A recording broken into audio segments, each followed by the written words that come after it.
I want you to imagine a story for a second. Like, really put yourself in this scenario. Think about reading a book or watching a film where the main characters, the people whose perspective you inhabit from page one, are the ultimate villains. Oh, right, like the actual bad guys of their universe. Exactly. The ultimate genetically engineered villains of their universe. We are talking about literal monsters who they use terror as their primary tool. Yeah, and not just like scary guys. No, not just spooky. I mean, the psychological and physical weaponization of absolute fear is like their stated military doctrine. Right, it's their whole brand. It really is. They are brutal, they're unforgiving, and they are unapologetically, objectively on the wrong side of history. Right. But here is the catch. And it's a big catch. Yeah. And this is the reason we are doing this today. As you follow them, as you see the universe through their crimson-tinted lenses, you actually find yourself rooting for them. I mean, it creates a profoundly uncomfortable cognitive dissonance for the reader. When that narrative gravity pulls you in so deeply, you start applying your own moral justifications to characters you would usually run screaming from. Oh, absolutely. You find yourself bargaining with the text. Yes. Hoping these butchers manage to survive the chapter. You literally catch yourself thinking, well, their commanding officer is awful, so they kind of have a point. Or, I really hope these absolute nightmares win this siege. It's so messed up when you step back and look at it. It totally is. And that visceral reaction is the entire mission of our deep dives today. We are exploring a book that pulls off this incredible dark magic trick. It really is magic. It's called Soul Hunter, published in 2010, written by Aaron Dembski-Bowden. It is the first installment in the highly acclaimed Warhammer 40,000 Night Lords trilogy. Such a landmark book for the setter. Right. And our goal today is to completely dissect how this piece of fiction, which, many consider a near-perfect example of the grimdark genre, uses shifting perspectives and the brutal, mundane reality of military logistics, along with these incredibly fragile human anchors, to make a brutal 10,000-year-old traitor legion relatable to you and me. And, whether you are a longtime fan of this specific science fiction universe or you have literally never heard the term Space Marine in your life, the mechanics of what the author is doing here are universally fascinating. Oh, completely. It's a masterclass in narrative framing, really. Yeah, from a literary perspective, it explores how understanding the quote-unquote bad guys on a granular physiological level forces us to challenge our own assumptions. About heroes and villains. Exactly, and those agonizing spaces in between. Yeah, and beyond the philosophy of it all, it is also just an incredibly detailed look at the day-to-day grinding reality of being a fallen demigod. Okay, let's unpack this. Let's do it. We have to start by looking at the physical and organizational reality of these characters, because you simply cannot understand their motivations, Right. Or their cruelty. Or their bizarre, twisted sense of brotherhood. Yes, you can't understand any of that until you understand their absolute poverty. Right, because poverty is the operational foundation of their entire existence in this book. It's everything. To set the stage, the Night Lords are a traitor legion of Space Marines. 10,000 years prior to the events of this book, they were the Emperor's elite enforcers. The ultimate boogeymen. Basically, yeah. They were designed, genetically and psychologically, to be the ultimate weapon of compliance, bringing rebellious planets back into line through sheer, paralyzing fear. But then they betrayed the Imperium. Exactly. During a massive civil war, they rebelled. And now, 10 millennia later, they are what the source material describes as a broken legion. And let's ground that concept for a second, because Broken Legion sounds almost poetic until you look at the mechanics of it. It sounds cool. Yeah. It does, but I like to think of it this way. It's like looking at a terrifying, legendary pirate crew. Okay, I like that analogy. Right, so the flags are still scary, the reputation is still there, but it's a decade past their golden age. Yeah. The galleon's hull is rotting. They are entirely out of duct tape. Out of cannonballs. Out of cannonballs. Their morale is in the absolute gutter, and they are essentially boiling their own boots for sustenance. It paints a vivid picture, yeah. Because when you hear the word demigod or super soldier, you naturally picture gleaming ceramite armor, right? Infinite resources and pristine weaponry. Of course. But the reality for the Night Lords in Soul Hunter is desperate, endless scavenging. Yeah, the novel strips away every ounce of romantic glamour usually associated with a galactic rebellion. I mean, when you rebel against an empire that spans a million worlds, Yeah. you don't just lose your political standing. You lose your stuff. You lose your supply chains, Yeah. you lose your forge worlds, which are, entire planets dedicated to manufacturing ammunition. Wow, entire planet. Yeah. You lose your factories, your medical facilities, your armors. So we're looking at warriors whose war gear is archaic, falling apart, and painstakingly patched together with scavenged parts. From the people they kill. Exactly, from the very enemies they kill. They are fighting a 10,000-year campaign, which they call the Long War, with absolutely zero Imperial support. Which, that raises an incredible biological and logistical paradox. Oh, for sure. For those new to the lore, Space Marines are heavily genetically engineered. Yeah. But let's look at the biology of what that actually means for our protagonist, Talos. Right, Talos is a fascinating case study here. He has an organ called the omostogia, which allows him to absorb memories by eating the flesh of his enemies. Casual. Right, just a casual superpower. And he has a fused rib cage to protect his secondary heart.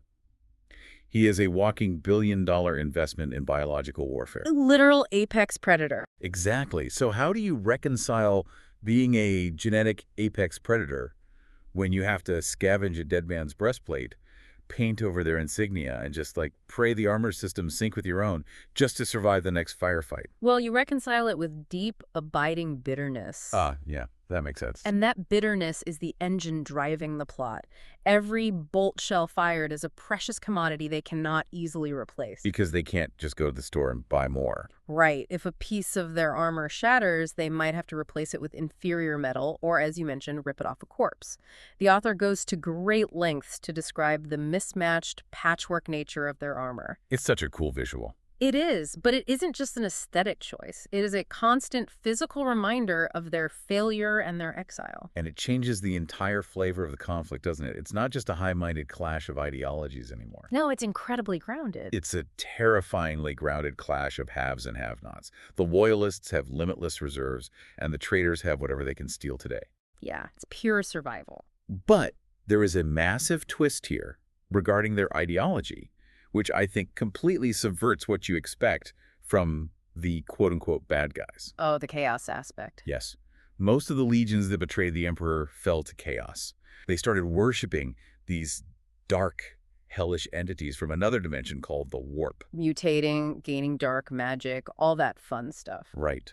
But the Night Lords, by and large, despise chaos. And that ideological rejection places them in an incredibly precarious, isolating middle ground. They aren't loyalists, obviously. No, they hate the Emperor. Exactly. They hate him for hypocritically using them as butchers and then condemning them for being butchers, but they aren't fully devoted chaos worshippers either. Which is wild, because you'd think they would just team up with the other bad guys. You would think so, but they view the legions that gave themselves over to demonic possession and dark gods as fundamentally weak. Oh, weak. That's an interesting way to look at it. Yeah, to the Night Lords, giving your soul to a chaos god is just trading one tyrannical master for another. They believe they are fighting for themselves, for their own twisted sense of vindication. And that stubborn independence creates a massive internal power struggle within their own ranks. Oh, it tears them apart. This is where we get to the core conflict within the 10th Company of the Night Lords. We have our protagonist, Talos. He is a prophet, a member of a squad called First Claw, and he is desperately clinging to the Legion's old secular ideals. He remembers the good old days.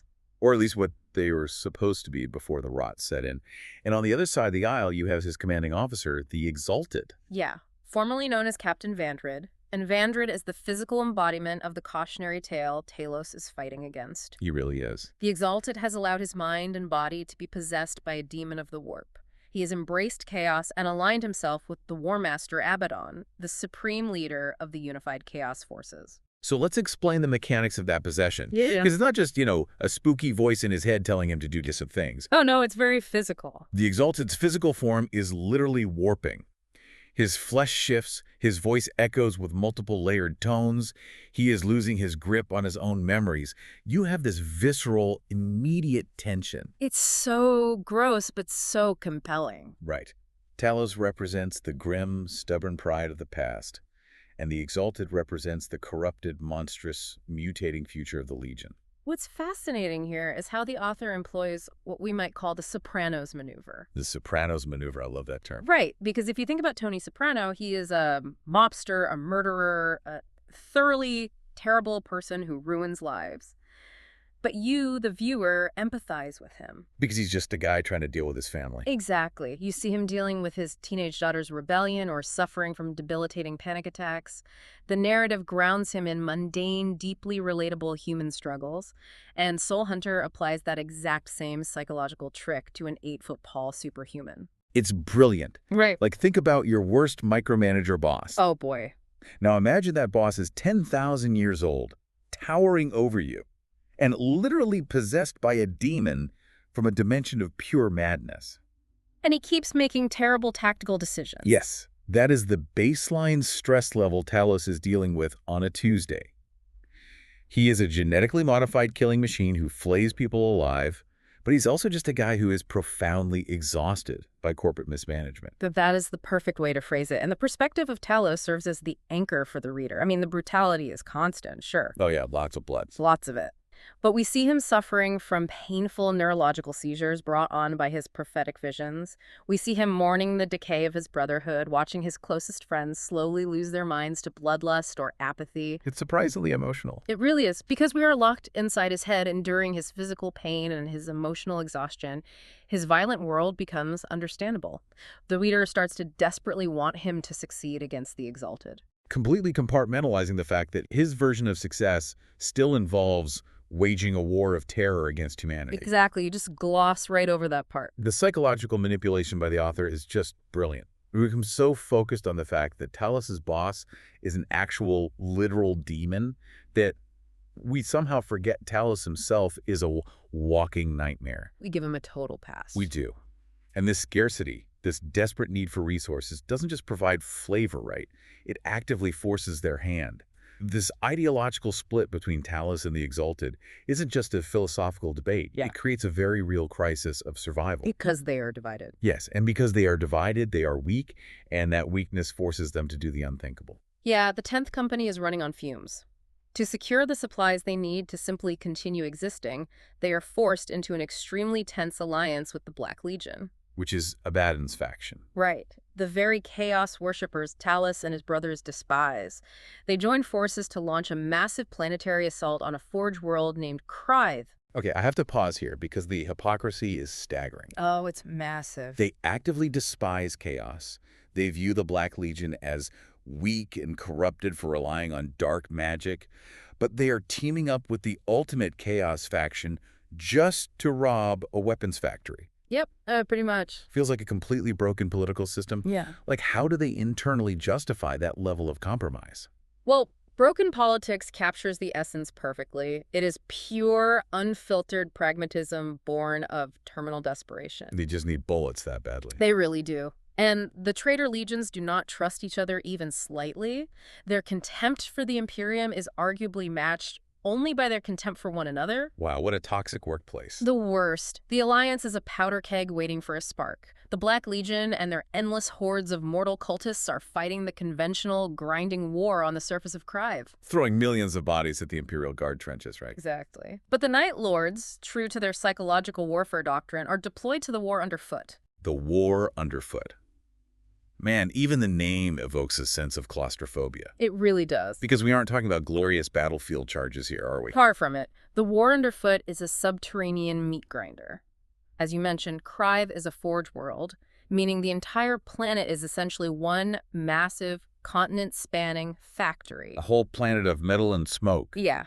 And beneath the surface is a labyrinth of exhaust vents, cooling tunnels, and maintenance shafts. Ugh, it sounds awful. It is. The Night Lords are forced into these dark, incredibly cramped spaces to hunt loyalist mechanized infantry and specialized tech guard. Let's visualize the mechanics of this, because the war underfoot isn't just trench warfare. No, not at all. Imagine playing a game of cat and mouse inside the ventilation shafts of a nuclear submarine. Okay, tight squeeze. Right. Except the cats weigh a ton each, wear massive ceramite shoulders that scrape against the steel walls, and the mice are defending their home turf with plasma weapons that can melt through that armor in a second. The visual of that is terrifying. It's pitch blackness, the constant deafening roar of geothermal machinery, and they are navigating entirely by Auspex scanners and thermal vision. It is psychological torture even for a space marine. And that extreme pressure cooker environment highlights the stark contrast between Talos's squad First Claw and the rest of the 10th Company. Oh, First Claw. I love their dynamic. They are great. First Claw is depicted with a deep, complex, almost familial dynamic. Like a really messed up band of brothers. Exactly. You have characters like Zarl, who is purely pragmatic and cynical. Mhm. You have Sirian, who uses dark humor to mask his own failing sanity. His jokes are actually pretty funny, though. In a very grim way, yeah. And then you have Uzas, who is tragic because he is slowly losing his mind to the blood god, Horn. Just constantly yelling about blood. Pretty much. But they bicker, they threaten each other, yet there is a profound shared history there. They cover each other's blind spots in the dark. Because they have to. Right. But when you zoom out, the wider legion is cannibalizing itself. The concept of brotherhood is entirely fragmented outside of that squad. Completely. The Exalted, in his desperation to win favor with the War Master Abaddon and, prove his worth, starts committing his forces to completely unwinnable choke points. Just throwing them into the meat grinder. Yeah.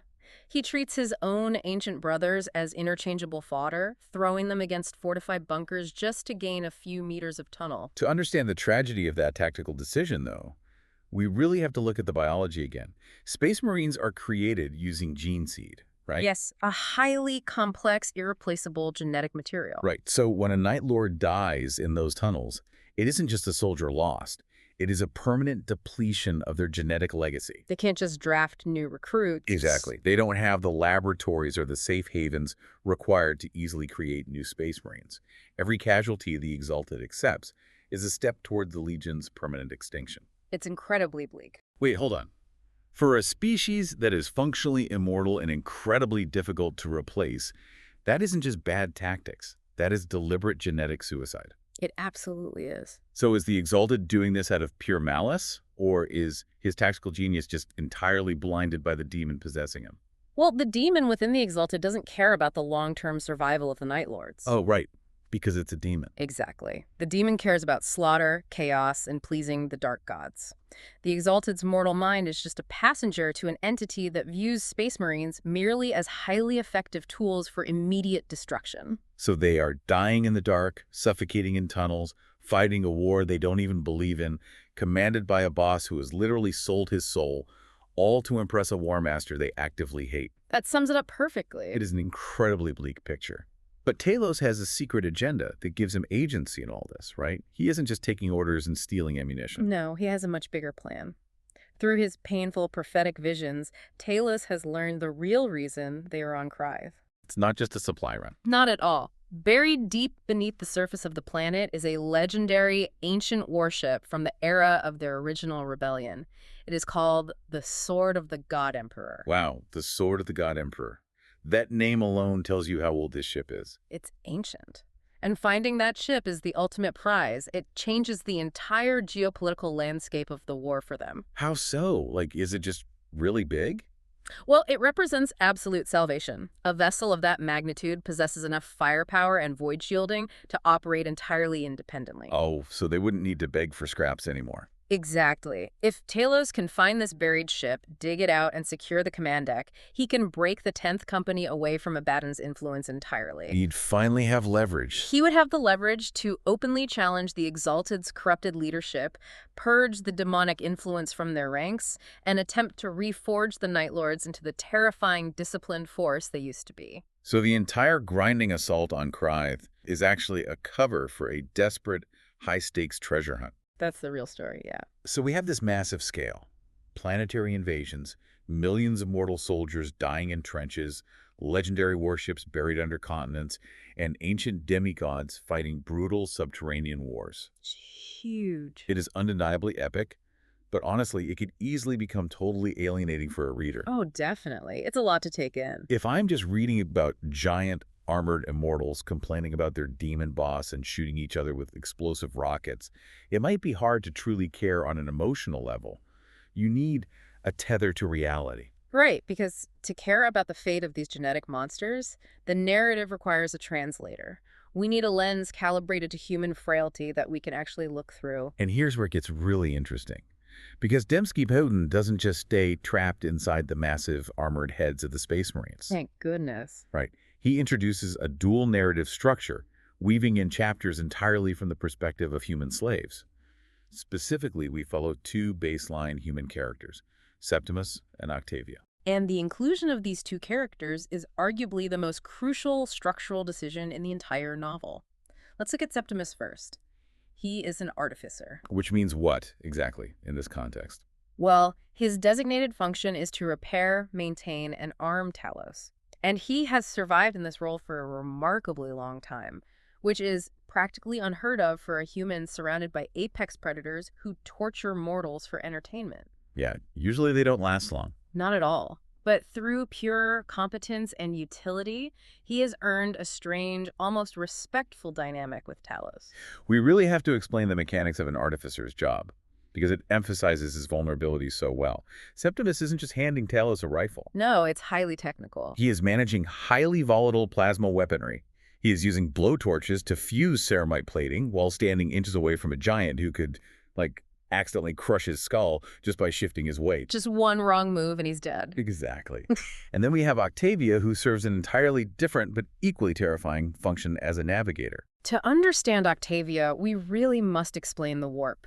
Yeah, let's break that down for people who might not know. The warp is not simply empty space.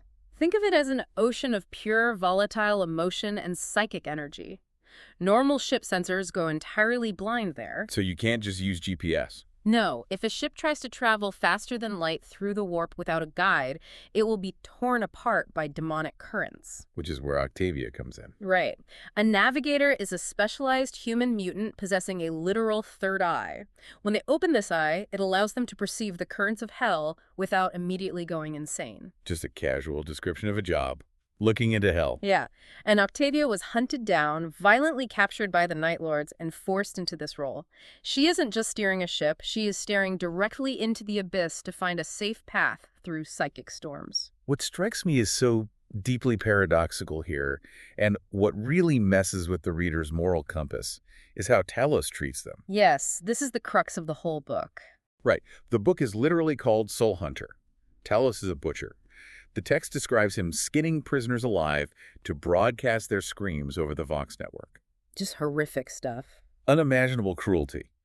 But when we transition to the human chapters and see him interacting with Septimus and Octavia, the monster kind of recedes. He shows unexpected compassion. He steps in to protect them from the other Night Lords. Yes.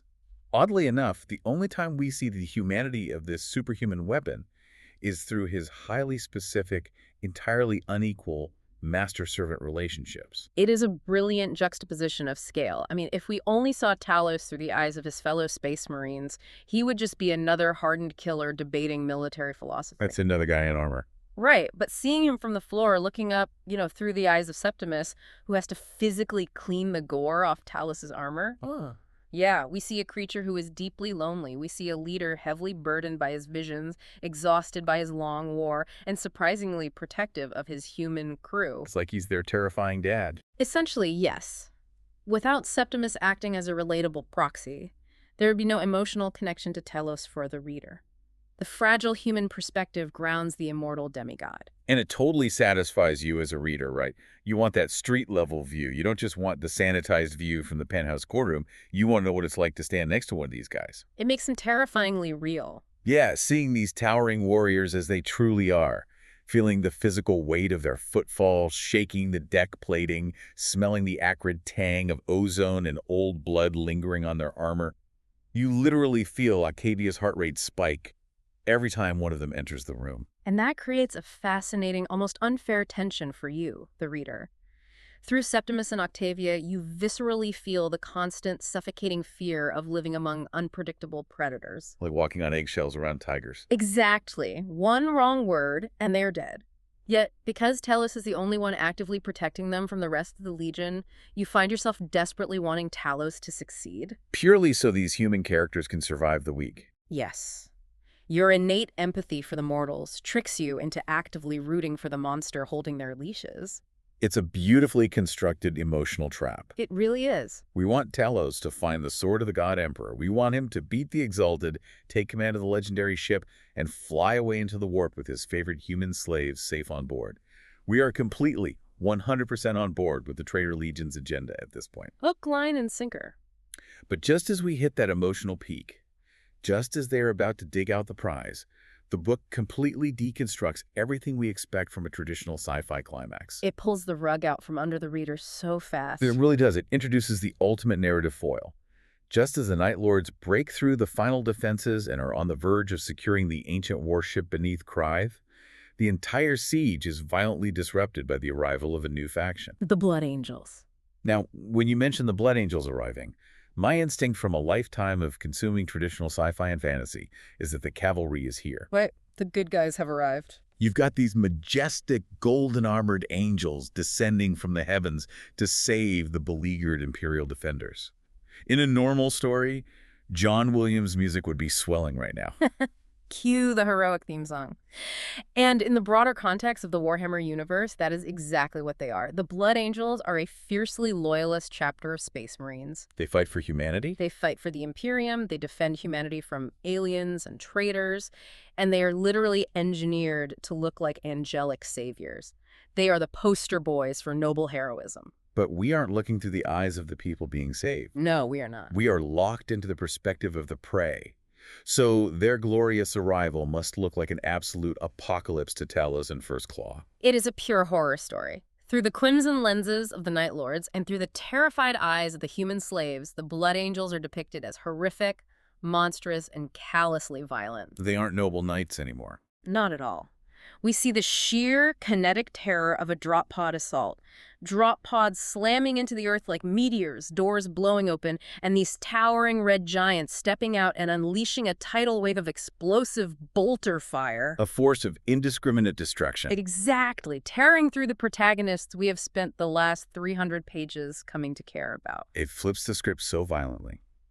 The good guys show up, and they are terrifyingly efficient executioners. Dembski-Bowden forces us to realize the physiological reality of transhuman dread, what it actually feels like to be hunted by a space marine. It's a sobering realization. And it leads to a climax that is famously, well, it doesn't tie things up with a neat, satisfying bow. No, not even a little bit. The Night Lords are utterly defeated. The Blood Angels push them back with overwhelming force. The sword of the God Emperor, this incredible prize that would have saved the Legion and validated all their suffering, slips right through their fingers. It's agonizing to read. Talos is forced into a desperate retreat, and his legion is left in a far worse, more battered position than when the book started. So what does this all mean? How can a story end with the traditionally noble heroes winning the battle, yet leave the reader feeling so entirely hollow and devastated? Well, if we connect this to the bigger picture, it perfectly illustrates the foundational essence of the Grimdark setting. Right, because Grimdark doesn't do happy endings. Exactly. In a Grimdark universe, there are no neat resolutions, there are no unalloyed triumphs, and there is rarely a clear-cut moral victory.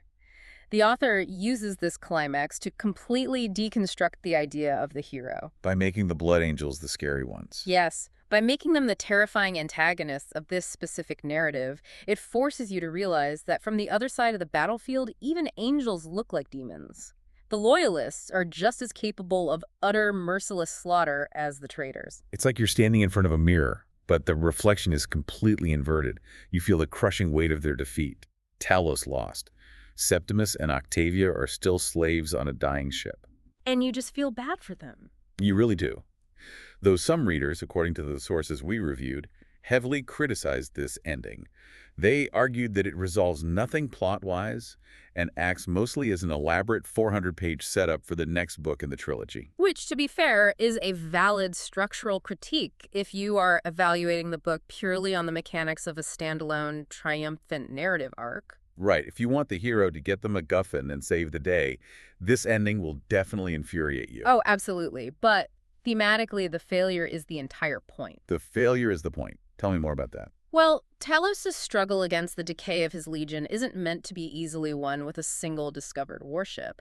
And in that crushing failure, we see the crystallization of what literary analysts of the series call the third way. The third way. Okay, let's dig deep into that because it feels like the philosophical core of what Talos is actually trying to achieve, even more than finding the ship. It really is. Throughout the novel, the universe constantly presents a rigid binary choice. A sort of pick your poison scenario. Exactly. You either submit to the crushing, dogmatic, bureaucratic tyranny of the Emperor and the Imperium. Which is a regime that demands absolute obedience Yeah.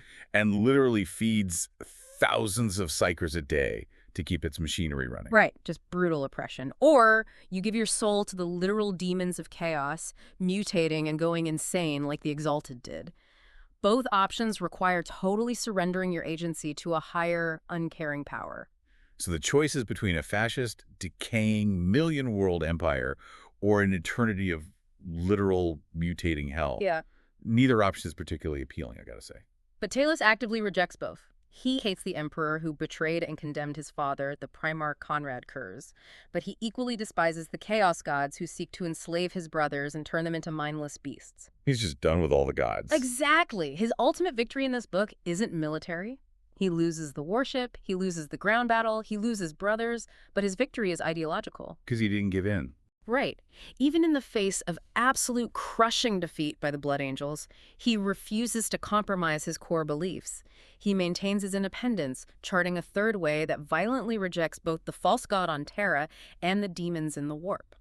It's an agonizing, lonely path, but it's the only one where he retains his agency and his soul. It's incredibly powerful. That philosophical stance really elevates the whole pew-pew lasers in space vibe to something approaching a Greek tragedy. Like, Talos is Sisyphus pushing the boulder up the hill, knowing it will roll back down, but finding meaning in the sheer stubbornness of the push. That's a beautiful way to put it. Which brings us to stepping back and evaluating the book as a complete piece of literature, the final verdict. Because we have unpacked a lot of brilliant narrative tricks, deep lore, and philosophical weight here, but, no piece of media is flawless. Certainly not. And when evaluating Soul Hunter objectively and discussing its place within the broader science fiction genre, we have to look at the whole picture. Right, the good and the bad. First, it operates within a very specific, unforgiving framework, grimdark fantasy. It relies on a set of internally consistent, often absurdly exaggerated rules. Like the genetically engineered Space Marines. Yes. And demonic possession, altering physical reality, and the warp as a hellish, faster-than-light dimension.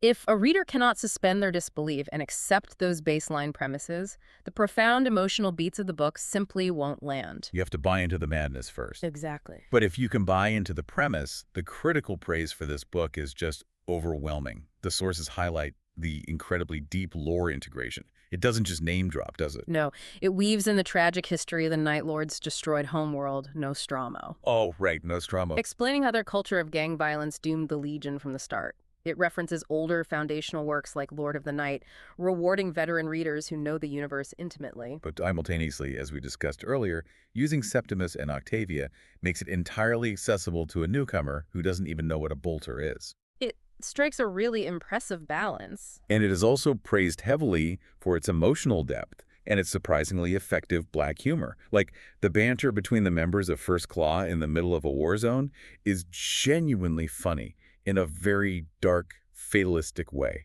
It really mimics the gallows humor you see in real-world combat veterans. And we must highlight the audio execution because the sources rave about it.